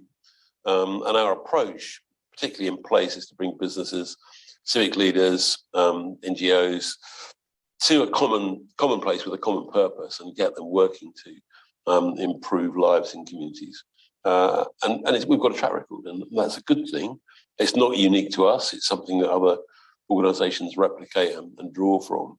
And we're currently involved with my own task force within BITC in sort of working together an inquiry report which focuses on what works best in communities. And I hope we can draw and help formulate policy nationally through that, because business insight is very valuable. Andy, kind of picking up on a couple of these themes here, one of the things that struck me that you said was that when you went into this, you went in with no plan, no agenda as such. So you intentionally went in to allow whatever would take place to develop in a more organic kind of format, a more organic nature. Do you think that could be a model? I mean, Danny was talking about messy devolution, almost untidy devolution. Do you think that would be part of that messiness? Do you think that's a natural constitute of this? Yeah, absolutely. And through our experiences in Wisbech and our connection with BITC, we have fed that back into originally the establishment of this, the National Place Leadership Team, which is now got the Place Task Force. And said, well, look, here are our experiences. What you can't do is plug and play. You can't take that, in black and white out of Wisbech and plug it into Lowestoft, which is another town that we're now working in, or Bradford, or Rochdale, or Coventry, or Grimsby, or wherever. But there is a framework around it that you can learn from. Part of that framework is going in with no agenda and listening and finding. So for us, we talk about finding our Keith. Keith Smith was incredibly important about getting to an honest, true evaluation of what's going on in the locality. So yeah, I do think it's a model that can be replicated, but it's got to be flexible enough to pick up on opportunities that arise within the location. I think that's really important. What was really interesting for us was that, we did end up finding business benefits from it. We didn't go in with that intention at all, but we found that pool of talent, and that started off, as I said, with electrical engineers and mechanical engineers. We suddenly realised that actually Wisbech has got fantastic digital connectivity. It's the one thing it has got in terms of its connectivity. So we've worked with our other digital partners, the likes of Capgemini and some of the others, to develop a digital apprenticeship programme there now, which kicked off a couple of years after the more mechanical and construction ones, which is fantastic. So the water industry is not the sexiest one in the world. So whatever we can do to demonstrate to a kind of captive pool of talent that they could come and have a really interesting job and career with us and our supply chain, it's hugely valuable. So maybe if I turn the argument upside down slightly here, I'm looking also. Questions are coming in thick and fast, and comments. I'm picking up on some of those as we're moving along. One of the issues that both France and Japan have had to deal with, they're the two countries that traditionally have always been associated in the same group as the UK, large economies which are very top-down and centralised in terms of governance systems. But both Japan and France have gone through 25 years of governance reforms.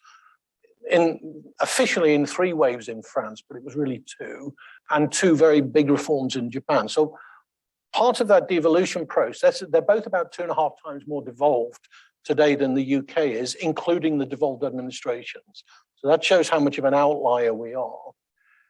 In both cases, what happened in Japan and France was a big devolution down of power. So to reduce high-level decision-making from units of 60 million people or orders of magnitude above that, down to units of around 3 million, something like that. But then also, one of the things that happened in both cases, they also had to devolve up, because fragmentation, low-level decision-making, as in local, was hyper-local in both cases. And the reason was that those were seen as the sticking point of not being able to do anything, because you always had a system where at the very local level, local power brokers could basically develop monopsony and monopoly positions that the rest of the state had no means to disempower or to destabilize, if you like. So this was a key feature of both reforms in both countries. And the question here that's just come through is, if we devolve at a very hyper-local level, to what extent do we risk that small numbers of people can overly influence reforms that would be in the general public interest locally? So I'm going to turn the argument upside down here. I'm just wondering if you have any thoughts on that. Will, I'm thinking in terms of the social fabric. I think this is really your area. It's a really good question, and I think that risk definitely does exist, certainly of fragmentation. Not necessarily, I think the risk of kind of monopoly positions, if we are trying to actually revive democracy and improve greater participation, then hopefully that risk diminishes rather than increases. But certainly there is a risk of fragmentation. I mean, I think to my view, this comes down to what type of decision-making and power we're expecting communities to take hold of, and what kind of things should be better suited at a more strategic level. So there are clearly things like some spatial planning powers, like some strategic infrastructure decision-making that should be done at a higher economic geography, or higher level of economic geography. And I don't think very many people dispute that. There's lots of very strong evidence from the UK and other countries that that can unlock large-scale productivity improvements. But I think there is also evidence that when you aggregate power up to a more strategic level for very localized issues, whether that's the management of local green spaces or the ownership of community assets, then that actually can have a really detrimental impact on the engagement and participation of local people in their community, in their civic activity, and their relationships with other people in those places. So for me, it's about the type of activities that we might want to put communities in control of. And specifically, I think we should be thinking about building institutions outside the public sector to do that. So transferring assets from local authorities into civic institutions that can act independently, can be a kind of centrifugal force for communities to congregate, to participate, and to build upon. That's what we should be doing. And that's it. If you go to places like Great Yarmouth or Coventry that are using heritage assets in this way, is precisely using kind of civic ownership of assets, the transfer of physical buildings often, but other physical assets too, into the community to allow communities to take control. That is, I think, the key. And I think there are a number of areas where there's a very strong evidence base that works. So I think that, I mean, bluntly, I think that's what the government should be doing through the Levelling Up programme. That's not to say it's an either or. We need to be doing both. We need to be both aggregating at a strategic level and devolving to a hyper-local level on slightly different things. Danny, if I could bring you in again at this point. I was going to ask you, kind of following on Will's comments, what in kind of international best practice or evidence have you been picking up in terms of your own work over the last couple of years on these themes? What are the possible lessons that you would identify from other countries that you think might be workable in the UK context? Well, like a classic little Englander, I haven't much. I have, I look to our own history more, and I think there's such a wealth of inspiration, particularly in the towns we're thinking about that need the levelling up. I mean, what happened in the 19th century was private capital, public infrastructure, innovation, local civic leadership came together to create the places that that was so great and powered our own industrial revolution. I mean, internationally, you look at places like, always the tension between the north and the south of Europe is always instructive. And I mean, obviously the great inspiration for this debate is, for me at least, is Putnam's work in Italy 30 years ago, when he showed how a society that had been rooted in a civic tradition had become atomized. And I think we do need to look to Europe for inspiration in lots of ways, and the traditions of localism, of civic empowerment. I mean, I think of the way that Germany organizes skills and regional banking. We should be overtly trying. I mean, you're the expert, Philip, but I mean, I don't see why we don't literally try and lift and shift the German banking model and much of their skills as well. The way of working the skills. I mean, different economies, but still. And then the other inspiration I've got, slightly more sort of modernistic, is experiments in democracy in the Far East,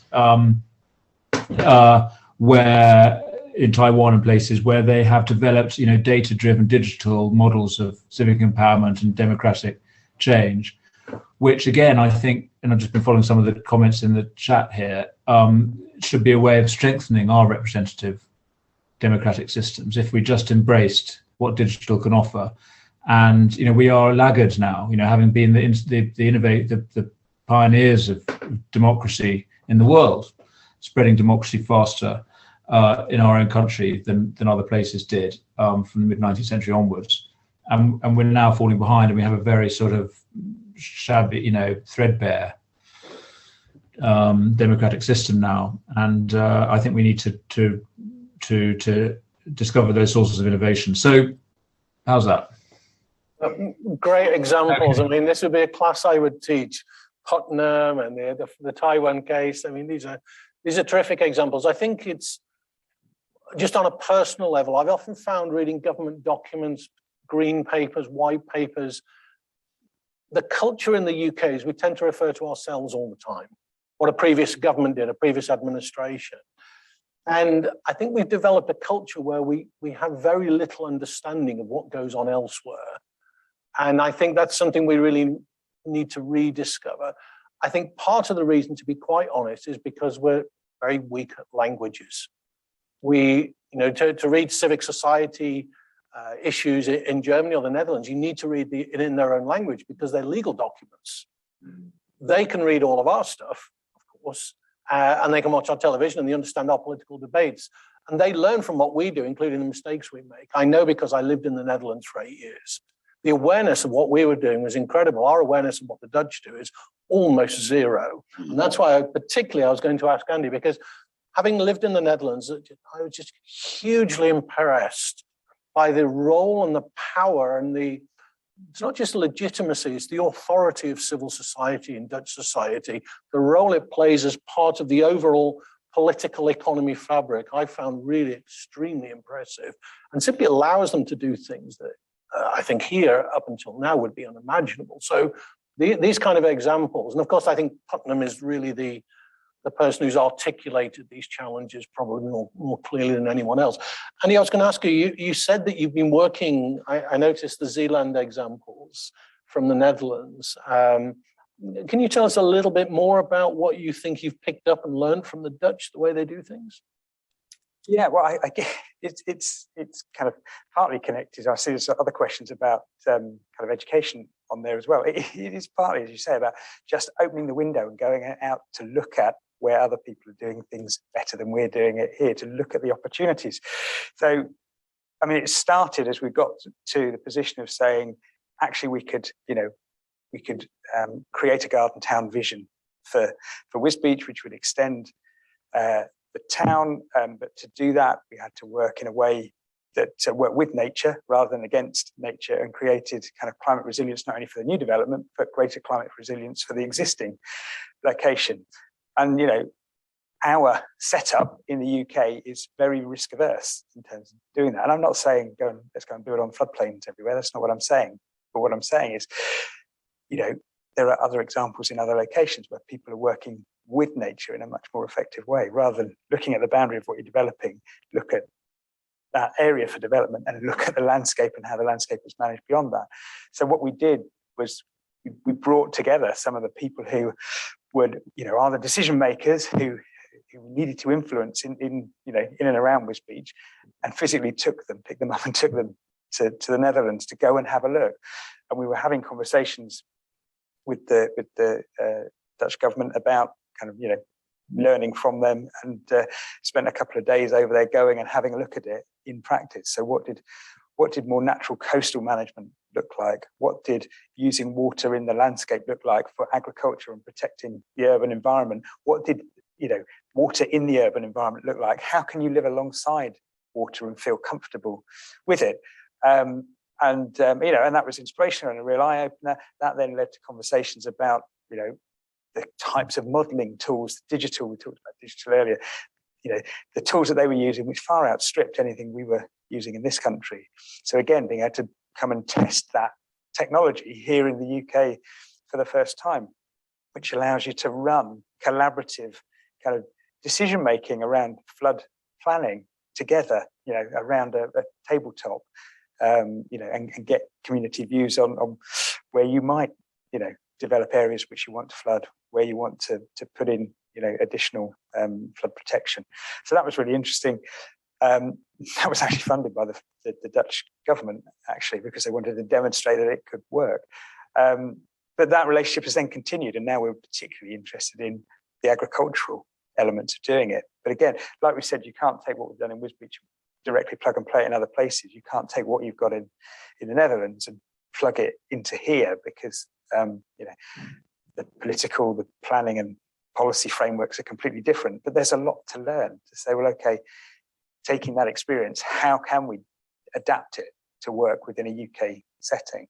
And if we can, it won't just work in and around Wisbech. It could work in other areas of the UK as well. That experience, though, is going to be incredibly valuable over the next few years as we approach all the challenges that fall out from COP26. I mean, the Dutch have had to deal with sort of flood management and risk for generations, decades, hundreds of years.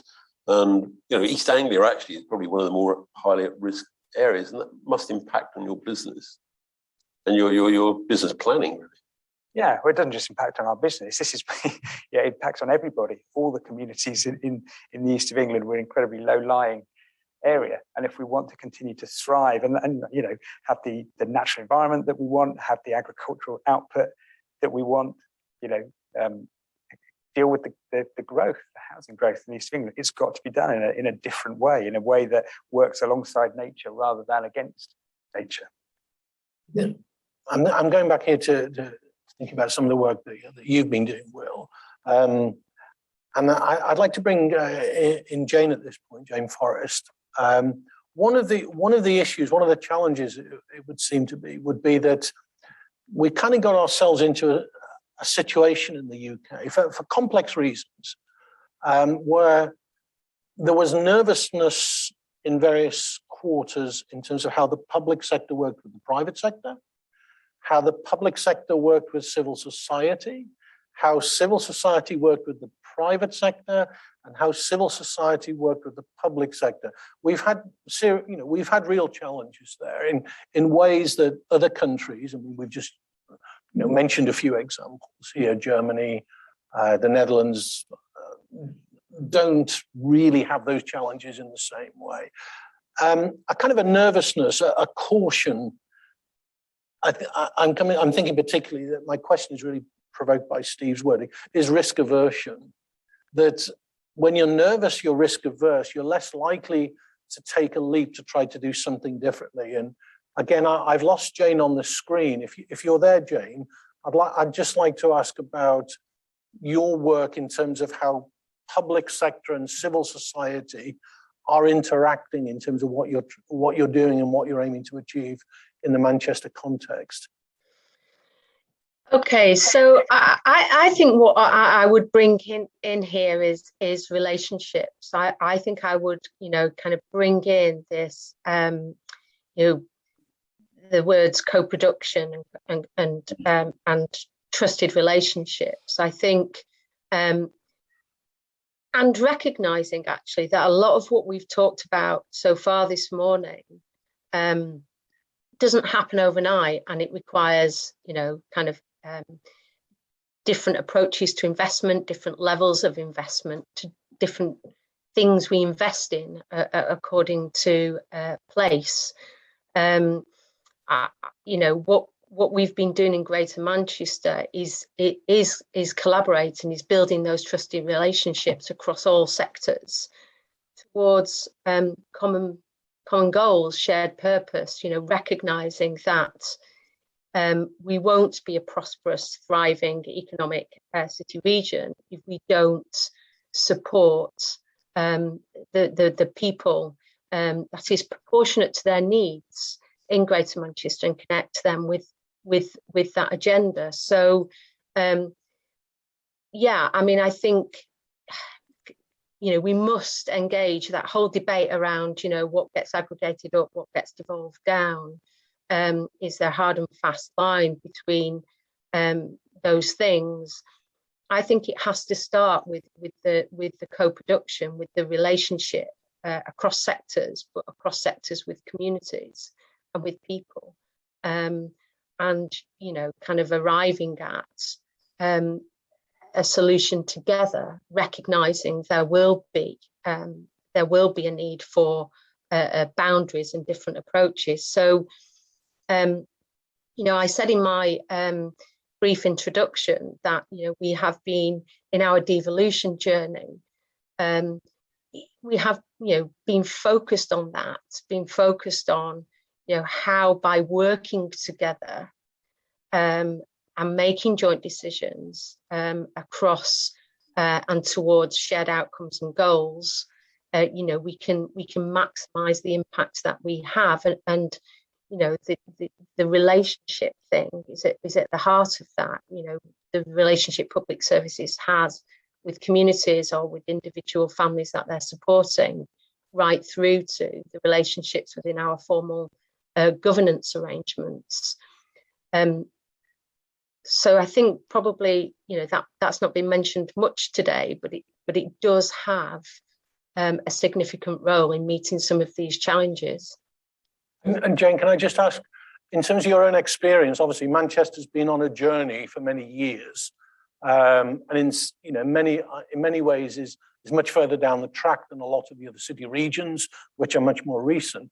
But in terms of your experience of where you are today in this, let's call it a co-production, co-learning process, working across the different sectors, do people in your arena in Manchester do have a strong sense that we are further along than where we were in this process genuinely than, say, 10 years ago or even 5 years ago. Is that a generally held sense, would you say, that citizens have? I would say, you know, there is very clearly a strong sense of that in some areas. And I would draw on the work we've done around rough sleeping, for example, the work we've done around the early years and the children and families agenda, and, you know, programs for our aging population as well. I think residents and partners and services and organisations recognise that, you know, we've got further to go, but I think within that they recognise that we are stronger together, that, you know, we must hold on to that idea of partnership and the power of 10 in responding to that challenge. And we must hold on to, you know, this need to shift the balance of reactive, responsive, you know, threshold-led public services to one that is more about investing in prevention and promoting and supporting, you know, the development and the strengthening of social fabric. And we don't separate those things out. So, you know, I think there are absolutely areas where progress is recognised, but I would say there is a real recognition that there's more to do. And I think, sorry, one other point, it's not in direct response to the question you've asked me, but this idea of communities and social fabric, you know, playing, you know, having power, greater control over their lives and decision making. And the point I made around it takes time.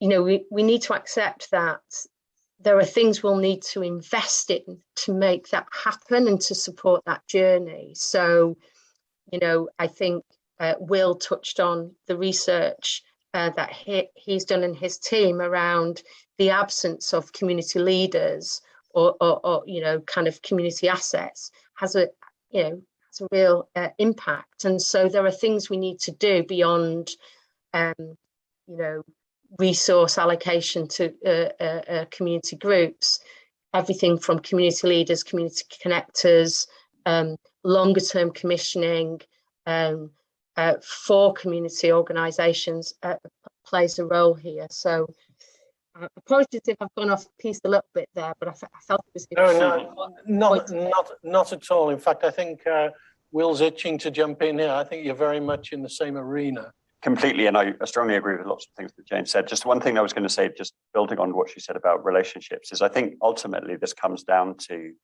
the role of intermediary institutions that sit between the state, the market, and individuals, and can act as a kind of mediating or countervailing force against other things in society. And Danny mentioned Robert Putnam. One of his great influences is Alexis de Tocqueville and the work that he did. I mean, he called what we're talking about today the mother science. And as much as Democracy in America, his great work was a great endorsement of democracy, one of the things that he warned against was the kind of inevitable consequence of democracy tending towards what he called kind of soft despotism, where the relationship between the individual and the state in particular becomes direct and there's nothing sitting in between it. And I think we should recognize that that has broadly happened, especially in this country in America over the last 30, 40 years, where civic society does not act as a kind of mediating influence between the individual and the state has a very direct relationship with individuals. And that has quite a big effect on place and on particularly places that don't have resources within the households, the individuals, the civic institutions within that community. And so I think policy needs to actively think about how it can build up those institutions and support networks and institutions in their place that sit out with the formal structures that the state or politicians control. And there are ways to do that. Actually, Japan's a very good example where the government is actively trying to reinforce family-led care. I mean, we just had a big debate in Parliament this week about social care, which has almost completely ignored the delivery mechanism of care and focused entirely on the funding mechanism between the individual and the state. And we need to be focusing on those intermediary institutions, and politicians should see it as their role, whether local or national politicians should see it as their role to empower others rather than to directly relate to the citizen themselves, I think. Yes, and Steve, I'd like to bring you back into the conversation here, just reflecting on a point that Danny referred to as well. If you look at obviously from my perspective, working in the economics arena, for me, economically, the huge challenge the UK faces is that our cities outside of the broader south of England don't punch it. It's not punching above their weight. They don't even closely punch out their weight in terms of productivity and economic outcomes.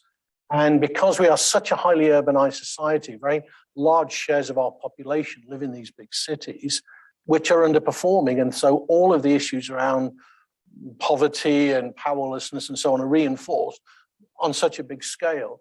The converse, as Danny referred to, is if you look at the growth of the big cities, particularly in the Midlands, the north of England, the west of Scotland, in the 19th century, were entirely driven by local developments, the local philanthropy, local industrial investment, local communities of practice, designing road systems, sewerage systems, provision of lighting systems. This was all locally done, city by city.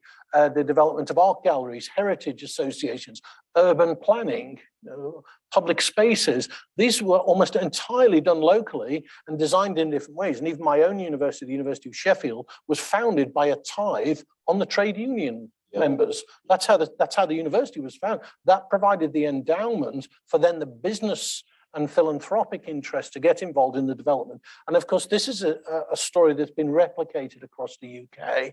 And in many ways, we seem to have lost that. You see similar stories in the Midwest, in the United States, and so on.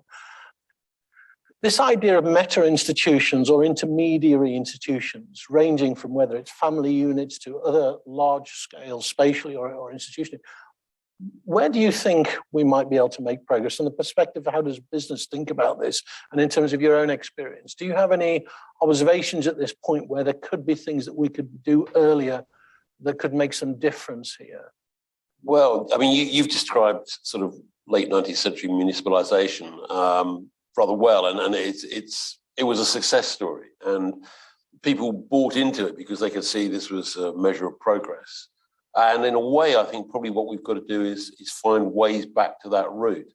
I mean, you're right about our cities outside the south not being as productive, and that is an issue, undoubtedly. But I also think our cities in the UK are incredibly successful. I mean, I think Manchester and Liverpool and Newcastle are successful cities. And probably one of the issues and one of the problems that we've got is that towns in particular feel left behind by the pace at which our cities are moving. And so things are concentrated in cities, our art galleries, our universities, our sort of social infrastructure is all there. And I think that the towns on the periphery of our successful cities feel that they're left out, and that sort of left behind sense is there. That's where I think we need to get civic engagement to reach a higher level. And Will's put his finger in a way that there isn't the capacity in many of those communities to do it. And what we've got to try and do is generate that capacity. And I think that's the nut to crack here. Once we can do that, or when and as we do that, then I think we can get people more engaged. I think that civil society will flourish. I think business has got a key role to play in that, because business is everywhere, it's ubiquitous. And we've got to just learn to create structures that harness that local activism, work with whatever form of devolution we've got. I rather agree with Danny. We've got a chaotic, messy system, but it'll work. It's okay. It's good. And it works at different speeds and different rates at different times, but that picks up on local pressures. So if we can bring those things to one place, then I think we've got a heavens and opportunity to get not just economic regeneration, but social regeneration and levelling up to the place we need it to be if we're to bridge the gap, close differences, and provide a more a society that's got more opportunities for all. And that's really what we've got to get to. I'm just smiling to myself. I'm reading the notes that I was kindly given by Nigel and the team here in terms of how to conduct this. And it says, chair reflects on the key takeaways. So they're asking me to give a summation. I think that would not do justice to the topic or the nature of the discussion. I see this very much, we are in the early stages of an extremely important discussion, which, as I say, I think really genuinely now cuts across political views, it cuts across institutional, professional, communities of practice, a lot of philosophical positions. This is such a big issue. It's so complex. It's got so many dimensions to it. But the important point is, I think, as a country, we're starting to embark on a journey, step by step, of how to think about these issues and then to try to find solutions to address them. These are not going to be things which are quick fixes. But I think the discussions today have really just shown that both the complexity, but also the exciting nature of these discussions. There's so many discussions that we're starting to have now that also relate to different people. People at different levels can engage in this stuff. And I think that's very, very important. So I'm not going to give a summary, and I am going to thank everybody. I think it's been absolutely terrific. I'm really delighted that everyone, we drew up an A-team list and everyone said yes. So that's just fantastic. We're delighted that you're all able to participate. We are looking forward to, in about an hour, Joseph Stiglitz, Nobel laureate in economics. He's speaking at, is it 12:45 UK time? 12:45 UK time is Joe Stiglitz, who, his famous his famous kind of pithy throwaway line, 2 cheers for markets, 2 cheers for government, I think actually connects very closely with what we're meaning here. It's not, but obviously we're talking about governance in the broadest sense, and I think that's the key thing. We would kindly ask you all to provide some Slido feedback. Is that correct, Nigel? Is there anything else you need to say on that, or? No, the link is in the Zoom chat there. But I think probably just for me to thank you, Philip, for chairing this excellent discussion. So thank you very much. And indeed to the audience, thank you for your contributions on Zoom. Sorry if we didn't get to all of your points, but hopefully we ranged across some quite wide territory. So hopefully we were able to get to most of the points that were raised. And as Philip says, this is the start of a much bigger and hopefully longer conversation, which we're really excited to continue, hopefully, to host and participate in here at the school. So thank you very much, Philip, and thank you, everybody. Thank you very much, everybody. Much appreciated.